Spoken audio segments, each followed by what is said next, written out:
नमस्कार, मैं हूं श्वेता सिंह।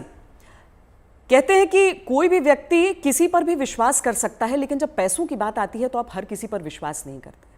लेकिन कुछ नाम ऐसे होते हैं जो नाम आप अपने पैसों के साथ भी उन पर भरोसा करते हैं, उनकी जो सलाह है, उनका जो मशवरा है उसे लेते हैं। ये सबसे सरल और सामान्य भाषा में मैं अपने मेहमान का इंट्रोडक्शन आपको दे सकती हूँ। डॉक्टर विवेक बिंद्रा, बहुत बहुत स्वागत है आपका। और ये बहुत बड़ा कॉम्प्लीमेंट होता है क्योंकि लोग जनरली अपने पेरेंट्स की, अपने भाइयों की, अपने बहनों की, इनकी बातों पर विश्वास करते हैं। जब अपने पैसे की बात आती है बहुत सोच समझ कर सोचते हैं कि पता नहीं कुछ गलत एडवाइस न दे दे। लेकिन आपके में क्या बात ऐसी है कि ये बड़ा बिजनेस जो है उसकी तरफ जो आम इंसान है वो इतना खिंचा चला आता है? धन्यवाद, थैंक यू। आम इंसान तभी खिंचा चला आएगा जब आप एक रियल वैल्यू क्रिएट कर सकते हैं, और वो रियल वैल्यू क्रिएट करने के लिए आम इंसान की जो सबसे खास समस्या है उसको सुलझाने के लिए क्या प्रयास किया जा रहा है। तो आज जो व्यापारी वर्ग हमारे देश में, देखिए, एंटरप्रेन्योरशिप बहुत पुराना है हमारे देश में, लेकिन स्केल नया है।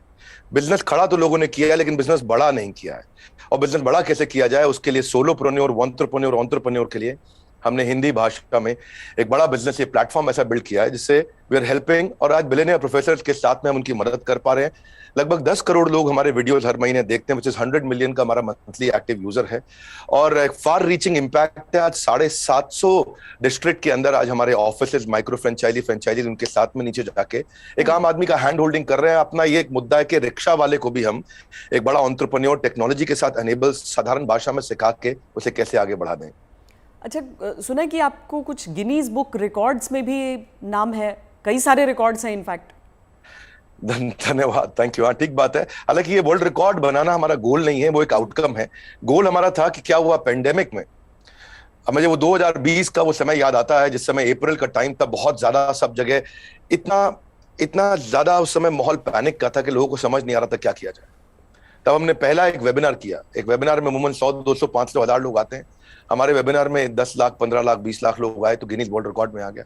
तो हमने स्ट्रैटेजी का, सेल्स का, ऑपरेशंस का, रिटेल का, स्टार्टअप का, हमने हर सब्जेक्ट पे, लीडरशिप पे, इन सब पे हमने वेबिनार्स किए, मार्केटिंग पे, और हर बार जो वेबिनार था वर्ल्ड रिकॉर्ड में आता चला गया।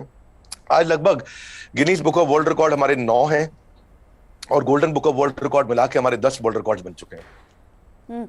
ये जो शो आप कर रहे हैं, जो जीता वही Sikandar, horses table, good news today पर, इस शो का कॉन्सेप्ट क्या है, क्या है इस शो में?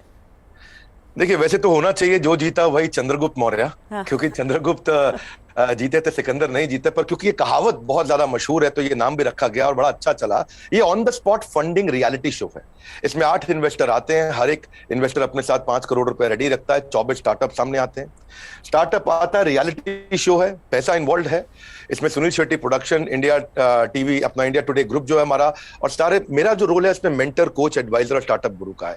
तो हम लोग मैक्रो इंडस्ट्री का एनालिसिस भी देते हैं और साथ में माइक्रो बिजनेस का एनालिसिस देते हैं। स्टार्टअप आता है, इधर सबके सब इन्वेस्टर बैठे रहते हैं, आमने सामने चर्चा होती है, वहीं सब ओके हो जाता है, वहीं पैसा और उनके बदले में उनकी इक्विटी ली जाती है। तो बड़ा अच्छा शो है। पैसा लेने के लिए देखिए कई तरीके हैं। सेल्फ फंड आदमी कर सकता है, दोस्त से ले सकता है, परिवार से ले सकता है, लेकिन जो एंजल इन्वेस्टमेंट है, वो एंजल इन्वेस्टमेंट वो आपसे छोटी सी एक ओनरशिप, हिस्सेदारी कंपनी में ले लेता है। जो एंजल आता है एंजल की तरह काम करता है। बहुत सारे एंजल इन्वेस्टमेंट के लिए बड़े अच्छे सारे प्लेटफॉर्म्स हैं, startup grind, Indian angel network, venture catalyst, Chennai angel, lead angel, Sequoia, Nexus, Kalaari, Mumbai angel, बहुत हैं। लेकिन तब भी बावजूद उसके केवल 2% लोगों को पैसा मिल पा रहा है। 98% लोग फेल हो जाते थे। तो उसी के लिए हम लोगों ने मिलकर ये शुरू किया हॉर्सेस टेबल, जहां पे हम और लोगों को पैसा दे सके, उनकी मदद कर सके। अगर उनके आइडिया में दम है तो उनकी ग्रोथ में हिस्सेदारी देने के लिए हमारे इन्वेस्टर साथ में आते हैं, और मैं उसको वहां पे आके मॉडरेट करता हूं, मैं अपनी एडवाइस देता हूं, जिसके बेसिस पे आगे हम लोग उसको आगे बढ़ा पाते हैं। मतलब इसमें कोई भी आ सकता है, कोई भी जो जिसके पास कोई आइडिया हो कि किस तरीके से आगे कोई बिजनेस हो सकता है। ज़रूरी नहीं है कि कोई बड़े बड़े ग्रुप्स हों, बिजनेस हाउसेज हों। ये मकसद क्या है इसका, आइडिया कहाँ से आया? श्वेता जी, यही तो मेन मुद्दा है कि अगर आज मैं गुवाहाटी के आगे वहां से 200 किलोमीटर दूर जाके, जहां असली भारत बसता है, जो केवल दिल्ली मुंबई में नहीं है, उन लोगों को हम ला सके, उनको बढ़ा सके। देखिए, आइडिया यहां से आया कि एक एडम स्मिथ नाम के जेंटलमैन रहे, उन्होंने मैक्रो इकोनॉमिक्स में किताब लिखी है।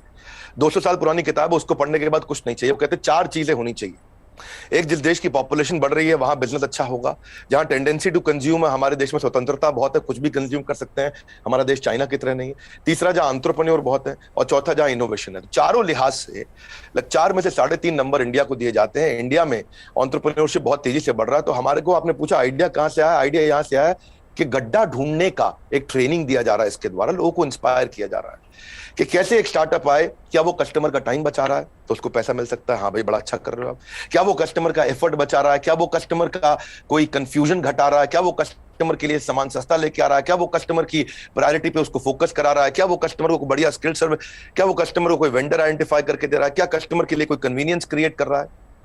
तो basically Urban Company, OYO, Swiggy, Ola, Zomato, Flipkart, Just Dial, Zoom, ये सब इंडियन स्टार्टअप्स हैं जो कस्टमर की कोई ना कोई समस्या को सुलझा रहे हैं, और जैसे वो समस्या सुलझाते हैं, और इसी के लिए हम इंस्पायर करना चाहते हैं कि स्टार्टअप ऐसा ही है जो कस्टमर की बर्निंग प्रॉब्लम को, ज्वलंत समस्या को सुलझा सके। पर इसके आगे क्या होगा?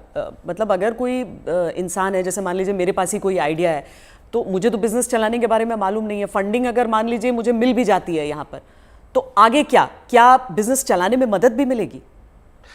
बहुत अच्छा प्रश्न है आपका। देखो, जब इन्वेस्टर आता है ना, तो वो स्मार्ट कैपिटल लेके आता है, केवल पैसा नहीं लाता है, वो एक हैंड होल्डिंग सपोर्ट लेके आता है। बड़ा बिजनेस साथ में हमारी कंपनी भी आ रही है, तो हम उनको लाइफ टाइम मेंबरशिप देते हैं, ट्रेनिंग देते हैं। देखिए, जब इन्वेस्टर आता है तो वो स्टार्टअप को मेंटरशिप देता है, एडवाइस देता है, रिसोर्सेज देता है। तो इसीलिए ये जो हॉर्सेस टेबल है, जो हमारे आज यूट्यूब चैनल पे आ रहा है, जीएनटी पे आ रहा है, गुड न्यूज टुडे, बहुत अच्छा नेटवर्क आपने चालू किया है, तो ये हम यहाँ पे इन्वेस्टर एक स्टार्टअप को आगे जाके और फंड रेज करने में मदद करता है कि सीरीज ऑफ इन्वेस्टमेंट पिचेस डाल सके। हर स्टेज पे उसके साथ इन्वॉल्व होता है। एक आइडिया स्टेज से रेवेन्यू जनरेटिंग स्टेज तक इन्वेस्टर साथ में जुड़ता है। कई बार तो इन्वेस्टर अपना फ्री ऑफिस स्पेस भी देता है। अगर आपकी कंपनी छोटी है, आप हमारे ऑफिस जाकर शुरू कर सकते हो। उनको डिजिटल मार्केटिंग सपोर्ट देता है, टेक्नोलॉजी बनाने में, मैन पावर लाने में। तो ऐसा नहीं, इतना ही नहीं है, बल्कि मैं आपसे ये भी बताऊंगा कि फंड का इस्तेमाल कैसे हो रहा है, इस पर भी स्टार्टअप आकर के स्टार्टअप के ऊपर इन्वेस्टर नजर रखता है। इन्वेस्टर देखता है कि ड्यू डिलिजेंस करता है, उनको स्मार्ट कैपिटल देता है, उनके नेटवर्क को बढ़ाता है, उनको फ्यूचर इन्वेस्टर अट्रैक्ट करने में पूरी मदद करता है, उसको ब्रांड बिल्डिंग करता है, उसका माउथ पीस बन जाता है। वो केवल पैसा नहीं इन्वेस्ट करता है, वो उसको पूरी गाइडेंस देता है आगे, उसको बिल्कुल हॉक आई के साथ में जुड़ा रहता है, उनकी रिपोर्ट्स लेता है हर हफ्ते, हर महीने। ऐसा नहीं कि जैसे लिस्टेड कंपनी तो क्वार्टरली रिपोर्टिंग करते हैं, इनसे तो हर महीने रिपोर्ट किया। तो स्टार्टअप पे कड़ी नजर भी रहती है कि वो पैसा कैसे इस्तेमाल कर रहा है, और उसको हैंड होल्डिंग करके सपोर्ट करके ग्रोथ के लिए भी मदद की जाती है। इसीलिए इसी लिहाज से हॉर्सेस टेबल एक रेवोल्यूशनरी कॉन्सेप्ट है जो आज जीएनटी के साथ बड़ा बिजनेस मिलकर के लेके आया है। ये बड़ी अच्छी चीज़ है, क्योंकि थोड़ा तो मार्गदर्शन भी चाहिए सबको, लेकिन नज़र भी रखनी ज़रूरी है। लेकिन एक थ्योरी ये भी है डॉक्टर विवेक बिंद्रा कि स्टार्टअप्स का बबल एक क्रिएट हुआ था, और वो जो बुलबुला है वो अब धीरे धीरे फूट रहा है। आपकी क्या सोच है इस पर? नहीं, मैं ऐसा बिल्कुल नहीं मानता। ये कोई बुलबुला नहीं, ये रियल सब्सटेंस है। अगर ये बबल है तो हमें मानना होगा कि 700 मिलियन इंटरनेट यूजर भी इंडिया में बबल है। इंटरनेट यूज करना बंद कर देंगे क्या लोग? आज UPI card payments, net banking, transaction, ये सब बंद हो जाएगा। अक्टूबर में ही साल $100 बिलियन की ट्रांजैक्शन यूपीआई पे इंडिया में हुई है। ये स्टार्टअप का नतीजा है। रेवोल्यूशनाइज किया है डिजिटल ट्रांजैक्शंस को, ये स्टार्टअप का नतीजा है। बहुत सक्सेसफुल स्टार्टअप्स आ रहे हैं। 42 नए यूनिकॉर्न 1 साल में आए हैं। आप समझिए, जितने यूनिकॉर्न 10 साल में बने, यूनिकॉर्न का मतलब 7,500 करोड़ की कंपनी, जितने स्टार्टअप 10 साल में बने, उतने ही स्टार्टअप पिछले 1 साल में भी बन गए। तो ये बबल नहीं है। इंडिया इस समय टॉप 3 यूनिकॉर्न प्रोड्यूसर में जो स्टार्टअप के है उसका नाम आ चुका है। यानी कि हर 9 दिन के अंदर हमारे देश में एक नया $1 बिलियन स्टार्टअप पैदा हो रहा है। स्टार्टअप जो है ना, ये आप 2011 में 9.5 साल लगा करते थे, और उसके बाद ये समय कम होता चला गया। 2012 से जो स्टार्टअप आया वो 4.5 साल में $1 बिलियन हो गए। आप ये समझिए कि ट्रैवल एजेंसी जो होती थी वो Goibibo, Thomas Cook, Make My Trip में आ गई। सरकारी नौकरी घट रही है, स्टार्टअप बढ़ रहे हैं। पेपर अब डिजिटल हो गया है, किताबें किंडल में मूव कर गई हैं, बिजली अब सोलर होती जा रही है, रिटेलर अब अमेजॉन, फ्लिपकार्ट और रिलायंस पे मूव कर गया है, गाड़ियां ड्राइवरलेस हो रही हैं, ब्लॉकबस्टर सीडी को खत्म करके यूट्यूब, अमेजॉन प्राइम, नेटफ्लिक्स आ गया है, सेल फोन के बिल अब घट रहे हैं, इंटरनेट के बिल बढ़ रहे हैं, गाड़ियों की सेल घट रही है, ओला उबर बढ़ रहा है, रेस्टोरेंट शटडाउन हो रहे हैं, ऑनलाइन फूड डिलीवरी बढ़ रहा है। आज बच्चों को जो है ऑनलाइन स्टडीज उनकी बढ़ गई है, प्राइवेट कोचिंग घटती जा रही है। इसका मतलब क्या है, जो स्टार्टअप है ना वो एक रेवोल्यूशन है। पहले कबूतर चिट्ठी लेके जाता था, आज व्हाट्सएप चिट्ठी लेके जा रहा है। इसके बीच में बहुत लंबी जर्नी थी, और सिलिकॉन वैली में कम से कम 15 स्टार्टअप ऐसे बैठे हैं जो व्हाट्सएप के खात्मे की तैयारी कर रहे हैं। और नेक्स्ट जो रेवोल्यूशन आएगा, नेक्स्ट सिलिकॉन वैली आने वाले समय में बेंगलुरु से शुरू होकर के भारत से ही आगे निकलेगा। वाह, क्या बात। लेकिन कई स्टार्टअप्स फेल भी तो होते हैं, कई स्टार्टअप्स फेल हो जाते हैं, इसकी वजह क्या रहती है? श्वेता देवी, ऐसा स्टार्टअप फेल होने के मेन 8-10 बड़े कारण होते हैं। पहला तो कोई डिफरेंशिएशन ना हो, आप वही कर रहे हो जो बाजार में सब कर रहे हैं। दूसरा, फोकस की कमी हो, सारी चीजें करने में लगे हैं, फोकस नहीं है। तीसरा, उनकी एग्जीक्यूशन की स्पीड कमी है। चौथा, अगर बिजनेस अच्छा ले भी आए तो रेकरिंग रेवेन्यू नहीं है, वो कस्टमर के साथ माल दो पैसा लो रिश्ता खत्म। रेकरिंग रेवेन्यू यानी कि बार बार उसके साथ ट्रांजैक्शन होना चाहिए। पांचवा, कि वो अपनी टीम अच्छी नहीं बना पाते, दे हायर पुअरली, और एक कमजोर टीम लेके आते, एक कैटेगरी टीम नहीं बिल्ड करते।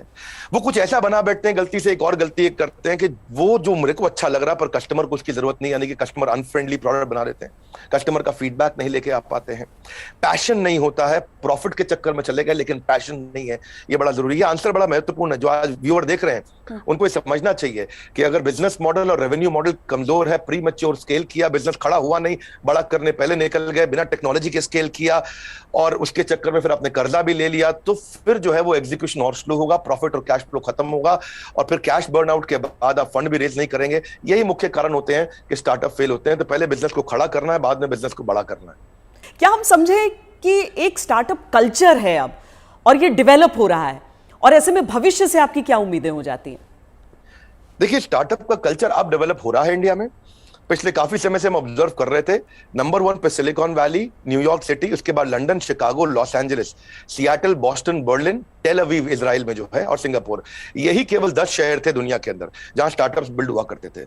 अब अचानक बेंगलुरु बहुत तेज आगे आया। हम जो पीछे थे अब हम आगे बढ़ रहे हैं।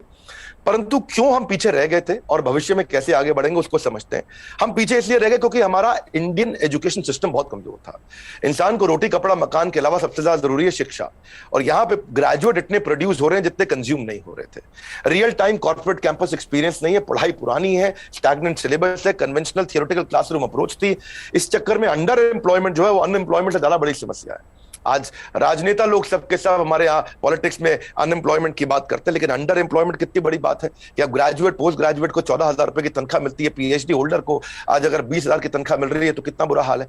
लो इंडस्ट्री डिमांड है, इनकॉम्पिटेंट फैकल्टी है, जो कॉलेज में पढ़ा रहा है उसको पढ़ाना नहीं आ रहा, कॉलेज में प्रोफेसर वो बन रहा है जिसको कोई नौकरी नहीं मिल रही है।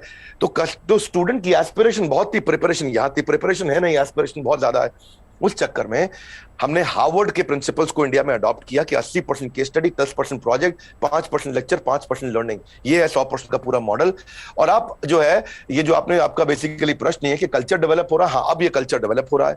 ओरिजिनल क्वेश्चन आपका यही है कि कल्चर ऑफ इनोवेशन आ रहा है, और इससे ना इकोनॉमिक एक्टिविटीज, मनी सर्कुलेशन अपने आप इंप्रूव होता है, और इससे देश में फर्क आ रहा है। मेरा कंक्लूजन यही है कि लोगों के पास आइडियाज हैं, कैपेबिलिटी है। हमने जो ये शुरू किया है हॉर्सेस टेबल, जो जीता वही सिकंदर, ये एक ऐसा रेवोल्यूशनरी कॉन्सेप्ट है जिससे एक आम आदमी को भी ना मन में ये फीलिंग आ गया है, यार आइडिया देने पे पैसा मिल सकता है तो मुझे भी कुछ करना चाहिए। केवल आइडिया देने पे पैसा मिल रहा है, भैया तो कमाल हो गया है, मैं भी आता हूं, मैं भी आगे बढ़ता हूं। बड़ा उत्साह इस समय बढ़ रहा है देश का।